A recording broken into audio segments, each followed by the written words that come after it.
Good morning everyone. तो हमने motion का एक वीडियो रिकॉर्ड किया था। उसमें हमने काफ़ी कुछ चीज़ें पढ़ी थी। जैसे हमने उसमें पढ़ा था रेस्ट क्या होता है, उस पर हमने पढ़ा था मोशन क्या होता है, कब हम किसी बॉडी को बोलेंगे कि बॉडी इज़ एट रेस्ट, और कब हम बोलेंगे कि बॉडी इज़ इन मोशन।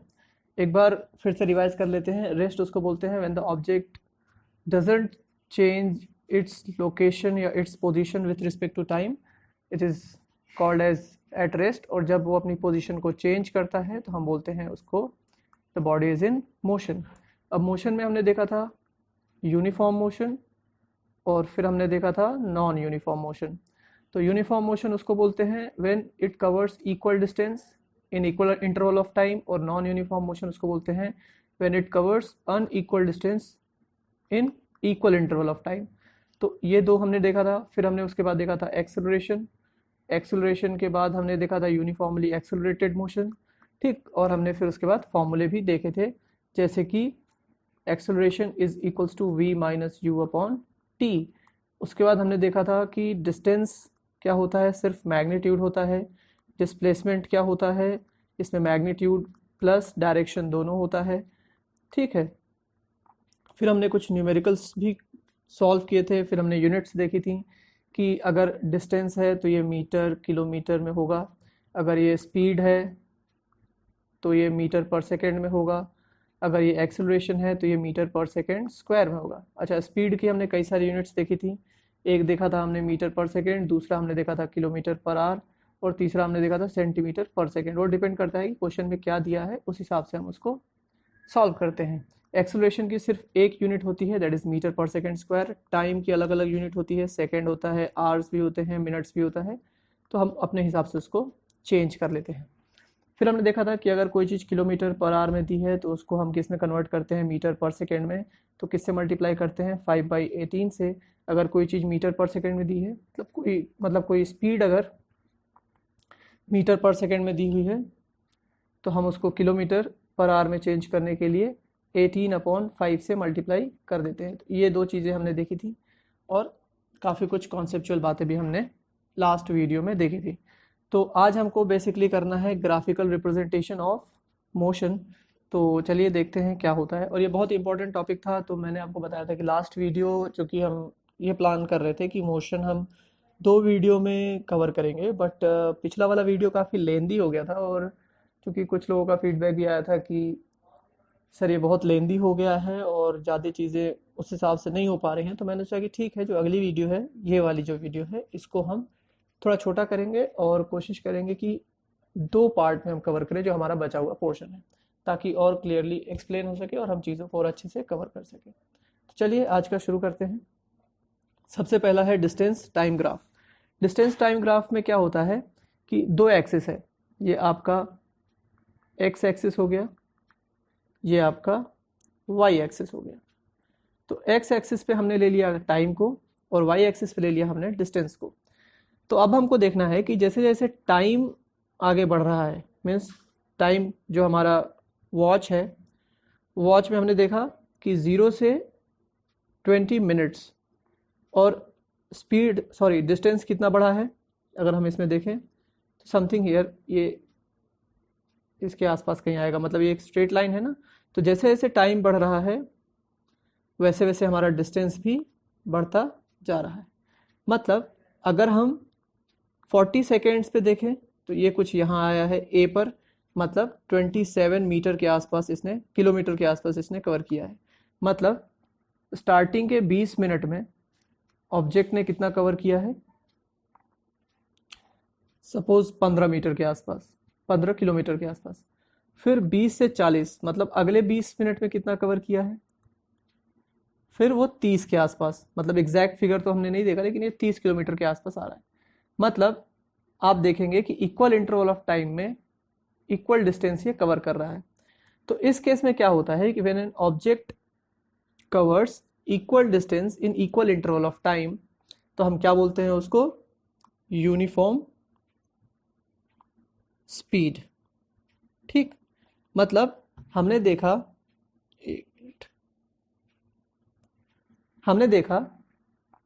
कि velocity speed distance time graph में, ये डिस्टेंस हो गया, ये हमारा टाइम हो गया, तो डिस्टेंस टाइम ग्राफ में इक्वल इंटरवल में वो इक्वल डिस्टेंसेस कवर कर रहा है, तो वो क्या हो जाएगा, यूनिफॉर्म स्पीड का ग्राफ हो जाएगा। किसका हो जाएगा, यूनिफॉर्म स्पीड का, क्योंकि हमने बेसिक डेफिनेशन देखी थी कि equal distance in equal interval of time.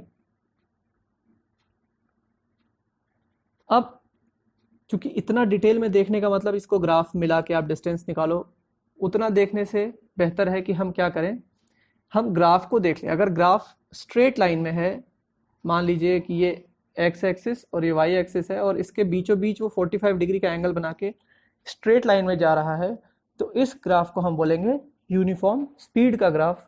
ठीक है, मीन्स ये है ग्राफ ऑफ डिस्टेंस ट्रेवल्ड, ये जो डिस्टेंस ट्रेवल्ड है against time in a straight line, मतलब ये जो टाइम है, ये जो वाला टाइम है और ये जो डिस्टेंस है, इन दोनों के बीच अगर ये स्ट्रेट लाइन है तो हम क्या बोलेंगे, यूनिफॉर्म स्पीड का ग्राफ है ऑन अ डिस्टेंस टाइम।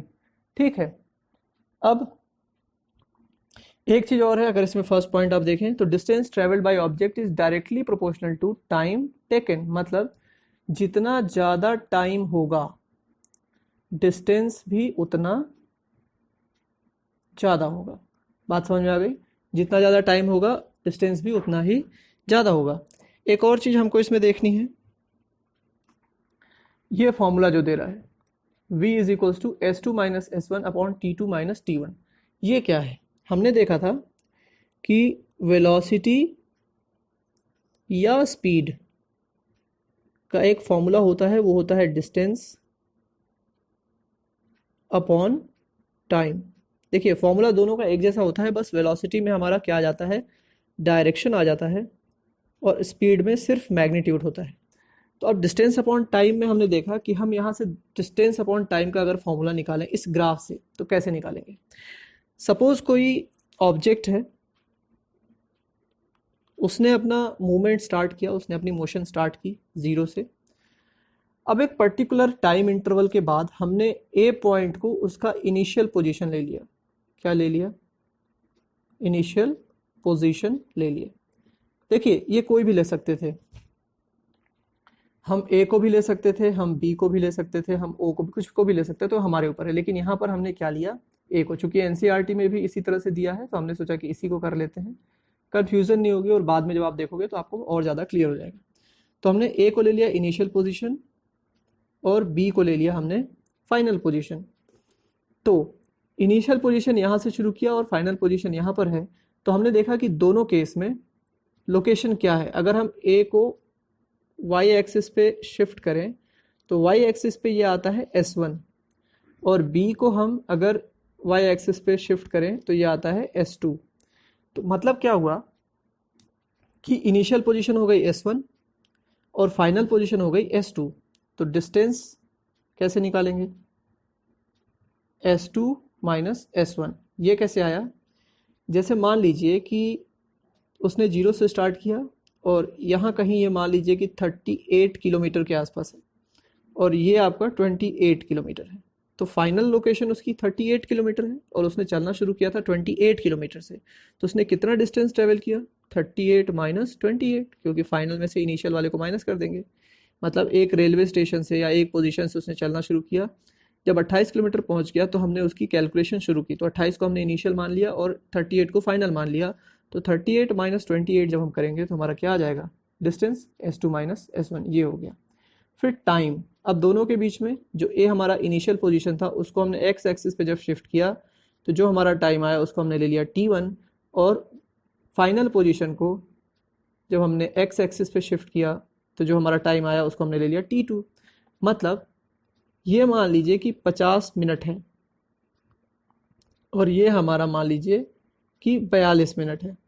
तो कितना टाइम लगा, 42 मिनट से हमने कैलकुलेशन शुरू की, 50 मिनट तक गए तो 8 मिनट टोटल लगा, 50 माइनस 42। तो कहने का मतलब ये है कि time will be T2 minus T1। ठीक है, तो वही होता है वेलोसिटी या स्पीड का formula, distance upon time. Distance कितना था, S2 माइनस S1, टाइम था T2 माइनस t1। तो ये हमारा फॉर्मूला आ गया। अब जैसे डायरेक्ट ग्राफ से हमको निकालना होगा तो हम इजीली निकाल सकते हैं। ठीक है, तो आई होप क्लियर होगा। और यूनिट वही रहेगी आपकी मीटर पर सेकेंड या किलोमीटर पर आवर। ठीक है, चलिए नेक्स्ट है नॉन यूनिफॉर्म स्पीड। अब नॉन यूनिफॉर्म स्पीड का मतलब होता है unequal distance in equal interval of time.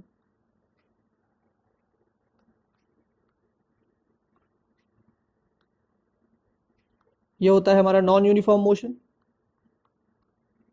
ठीक, अब नॉन यूनिफॉर्म स्पीड का मतलब क्या हुआ कि टाइम के साथ स्पीड जो है वो या तो बढ़ रही है या तो वो घट रही है। तो यहां पर हमने देखा नॉन यूनिफॉर्म स्पीड या नॉन यूनिफॉर्म मोशन दोनों एक ही चीज़ है। ठीक है, तो इसमें ज़्यादा आप परेशान ना होइएगा। मोशन और स्पीड लगभग एक जैसा है क्योंकि दोनों में ही डायरेक्शन नहीं होता, सिर्फ डिस्टेंस और टाइम को हम कैलकुलेट करते हैं तो उसी हिसाब से ये चलता है। अब यहाँ पर हमने देखा कि टाइम का जो इंटरवल है वो कांस्टेंट है, 2, 4, 6, 8, 10, 12। लेकिन यहाँ पर जो डिस्टेंस कवर्ड है वो चेंज हो रहा है। पहले 2 सेकंड में देखिए सिर्फ 1 मीटर कवर हुआ, ये एक ही बॉक्स है। फिर अगले 2 सेकंड में देखिए ये कहाँ आ गया, 4 पे, 4 मीटर। मतलब पहले 2 सेकंड में सिर्फ 1 मीटर कवर हुआ, अगले 2 सेकंड में कितना मीटर कवर हुआ, 3 मीटर।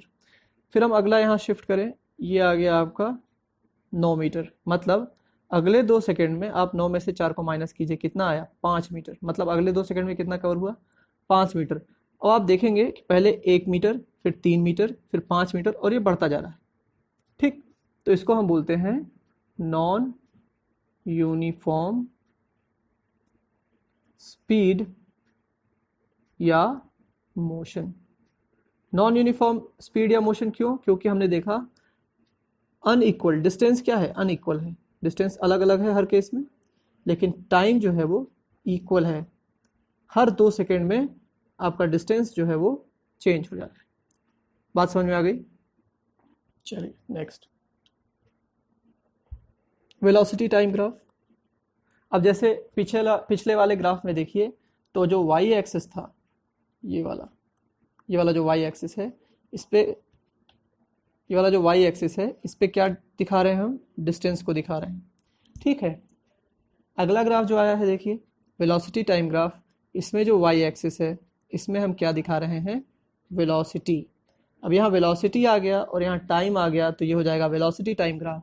अगर यहाँ डिस्टेंस है और यहाँ टाइम है तो it will be distance time graph. ठीक है, तो अब ये वेलोसिटी टाइम ग्राफ आ गया। अब वेलोसिटी टाइम ग्राफ में हमने देखा कि जैसे जैसे टाइम बढ़ रहा है, 1 घंटे 2 घंटे आवर्स में ना, तो 1 घंटे 2 घंटे 3 घंटे 4 घंटे, तो जैसे जैसे टाइम बढ़ रहा है जो हमारी वेलोसिटी है वो कांस्टेंट है। कांस्टेंट है मतलब 40 किलोमीटर पर आवर में ही है, ना बढ़ रही है ना घट रही है।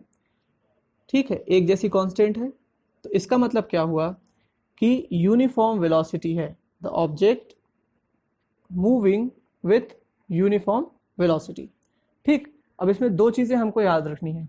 पहली कि अगर यूनिफॉर्म वेलोसिटी है तो graph will be parallel to time axis. Graph will be parallel to time axis. ये टाइम एक्सिस है आपकी और ग्राफ इसके पैरेलल है। तो पहली चीज आपको ये गांठ बांध लेनी है, बिल्कुल याद रखना है कि if an object is moving with a uniform speed या uniform velocity, the graph will be parallel to time axis। पहली चीज।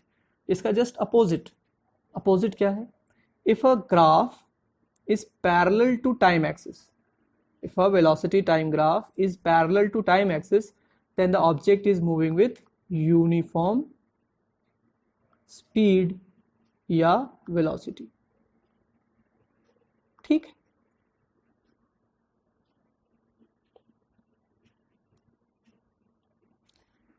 एक बार फिर से देख लेते हैं। यूनिफॉर्म वेलोसिटी का मतलब है ग्राफ क्या होगा, पैरेलल होगा। और अगर ग्राफ पैरेलल है तो ऑब्जेक्ट कैसे मूव करेगा, यूनिफॉर्म वेलोसिटी के साथ। क्लियर है? तो ये दो चीज़ें हमको हमेशा याद रखनी है। तीसरी, ये जो शेडेड एरिया है, ये शेडेड एरिया हमेशा आपको क्या देगा, डिस्टेंस कवर्ड। ये बहुत इंपॉर्टेंट है, इसको इसलिए भी याद रखना है कि अगले जो हमारे इक्वेशंस ऑफ मोशन है वो इसी कॉन्सेप्ट पे दो इक्वेशंस ऑफ मोशन हम निकालेंगे कि area enclosed by the graph will be equal to the distance covered by object. तो हमेशा ध्यान रखिएगा कि वेलोसिटी टाइम ग्राफ में जो भी एरिया इनक्लोज्ड आएगा वो एरिया हमेशा क्या शो करेगा, distance covered by the object. अब ये कैसे पता चला, देखो, स्पीड या velocity is equals to distance upon time. ठीक है, अब velocity is equals to distance upon time, तो डिस्टेंस का फॉर्मूला क्या हो जाएगा, वेलोसिटी इनटू टाइम। ये हो जाएगा, जो t यहाँ डिवीजन में था इस तरफ जाएगा तो मल्टीप्लिकेशन हो जाएगा, तो v इंटू टी आ जाएगा। अब ये जो आपको दिख रहा है ये क्या है, एक रेक्टेंगल है, और रेक्टेंगल का एरिया क्या होता है, लेंथ इंटू ब्रेथ। अब इसका लेंथ a से लेके b तक, a से b, अगर इसको आप टाइम एक्सिस पे शिफ्ट करेंगे t2 माइनस t1, मतलब ये पूरा क्या हो जाएगा, time taken by the object. अब ये हो गई हमारी लेंथ। ब्रेथ मतलब यहाँ से लेके यहाँ तक, मतलब 0 से लेके 40 तक, ये हमारी क्या हो गई, वेलोसिटी। ठीक, तो लेंथ हो गया हमारा टाइम, ब्रेथ हो गया हमारा वेलोसिटी। इसको थोड़ा सा रीअरेंज किया तो वेलोसिटी इनटू टाइम, ये आ गया क्या, area enclosed, length into breadth, which is equals to area enclosed. बात समझ में आ गई? तो हमेशा ध्यान रखिएगा, very very very important, area enclosed by the velocity time graph is always equals to the distance covered. Distance covered हमने कैसे निकाला, हमने देखा कि ये जो ग्राफ बन रहा था एक रेक्टेंगल था, तो रेक्टेंगल का जो एरिया होता है वो होता है लेंथ इंटू ब्रेथ। लेंथ हमने देखा जो ए बी था वो किसके बराबर था, टाइम के बराबर, और ब्रेथ हमारा कितना था, वेलोसिटी के बराबर। तो हमारा डिस्टेंस आ गया velocity into time means length into breadth which is equals to area enclosed. ठीक है।